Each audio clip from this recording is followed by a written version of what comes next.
ಸ್ವಯಂ ಸೇವಕ ಸಂಘದ ವತಿಯಿಂದ ಶಿವಮೊಗ್ಗ ನಗರದ ಆದಿಚುಂಚನಗಿರಿ ಕಾಲೇಜು ಮೈದಾನದಲ್ಲಿ ಯುಗಾದಿ ಉತ್ಸವ ಕಾರ್ಯಕ್ರಮವನ್ನು ನಡೆಸಲಾಯಿತು. ಕಾರ್ಯಕ್ರಮದಲ್ಲಿ ಮಾಜಿ ಸಚಿವರಾದ ಕೆಎಸ್ ಈಶ್ವರಪ್ಪ, ಸಂಸದರಾದ ಬಿವೈ ರಾಘವೇಂದ್ರ, ವಿಧಾನ ಪರಿಷತ್ ಸದಸ್ಯರಾದ ಡಿಎಸ್ ಅರುಣ್, ಶಾಸಕರಾದ ಎಸ್ಎನ್ ಚನ್ನಬಸಪ್ಪ ಸೇರಿದಂತೆ ಇನ್ನೂ ಅನೇಕ ಗಣ್ಯರು ಭಾಗಿಯಾಗಿದ್ದರು.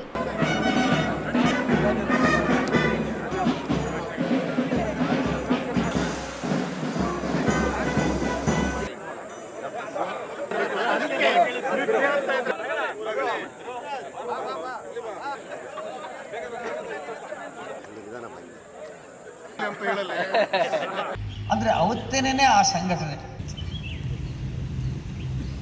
ವಿದ್ಯಾರ್ಥಿ ಆಗಿದ್ದಾಗಲೇ ನಾಗ್ಪುರದಲ್ಲಿ ಇದ್ದಾಗಲೇ ಇವತ್ತು ನಮ್ಮ ರಾಷ್ಟ್ರೀಯ ಸ್ವಯಂ ಸೇವಕ ಸಂಘದ ವತಿಯಿಂದ ವರ್ಷದಲ್ಲಿ ನಡೆಯುವಂಥ ಒಟ್ಟು 6 ಉತ್ಸವಗಳಲ್ಲಿ ಯುಗಾದಿ ಉತ್ಸವನೂ ಕೂಡ ಒಂದು.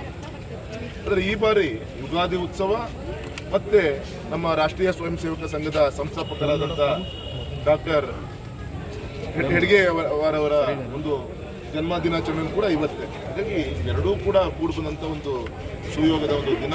ಈ ಸಂದರ್ಭ ಇಷ್ಟು ಮಾತ್ರ ಹೇಳ್ತೀನಿ, ನಮ್ಮ ಹಿಂದೂಗಳ ಒಂದು ಹಬ್ಬ ಯುಗಾದಿ ಹಬ್ಬ ಹೊಸ ವರ್ಷವಾಗಿ ಕೂಡ ನಾವೆಲ್ಲರೂ ಕೂಡ ಆಚರಣೆಯನ್ನು ಮಾಡ್ಕೊಂಡು ಬರ್ತೀವಿ. ದೇವರ ಒಂದು ಆಶೀರ್ವಾದದಿಂದ ಎಲ್ಲರೂ ಕೂಡ ಒಂದು ಹೊಸ ಸ್ಥೈರ್ಯ, ಶಕ್ತಿ, ಒಂದು ವಿಶ್ವಾಸ ಮೂಡಿಸುವಂಥ ಒಂದು ಆಶೀರ್ವಾದ ದೇವರು ಮಾಡಲಿ. ವಿಶೇಷವಾಗಿ ಇವತ್ತೇನು ಮಳೆಯಾಗಿ ನೆಮ್ಮದಿಯಿಂದ ಜೀವನವನ್ನು ಸಾಗಬೇಕಾಯಿತು, ನಮ್ಮ ರೈತ ವರ್ಗ ಸಾಕಷ್ಟು ಆತಂಕದಲ್ಲಿದ್ದಾರೆ. ಮಳೆ ನಿಧಾನ ಆಗ್ತಾ ಇದೆ. ಆದಷ್ಟು ಬೇಗ ಒಳ್ಳೆ ಮಳೆ ಆಗಲಿ, ರೈತರ ಜೀವನದಲ್ಲಿ ಒಂದು ಮಂದಹಾಸ ಕಾಣುವಂಥ ಅವಕಾಶ ಆದಷ್ಟು ಬೇಗ ದೇವರು ಅವಕಾಶ ಮಾಡಿಕೊಡ್ಲಿ ಅಂತ ನಾನು ದೇವರಲ್ಲಿ ಸಂದರ್ಭದಲ್ಲಿ ಕೇಳ್ಕೊಳ್ತೀನಿ. ಬರೀ ಬೆಲ್ಲ ಜಾಸ್ತಿ ತಗೊಳ್ತೀವಿ, ಅದಕ್ಕೆ ಅವರೇ ರಾಷ್ಟ್ರೀಯ ಸ್ವಯಂ ಸೇವಕ ಸಂಘ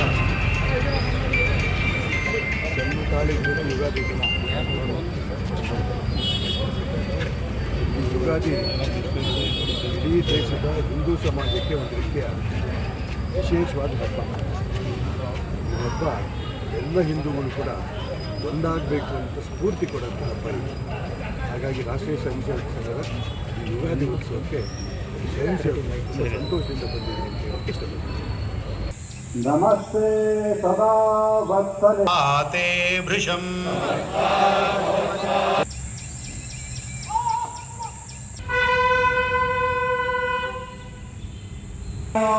ವಿಶ್ವಸ್ಯ ದೇಹಿ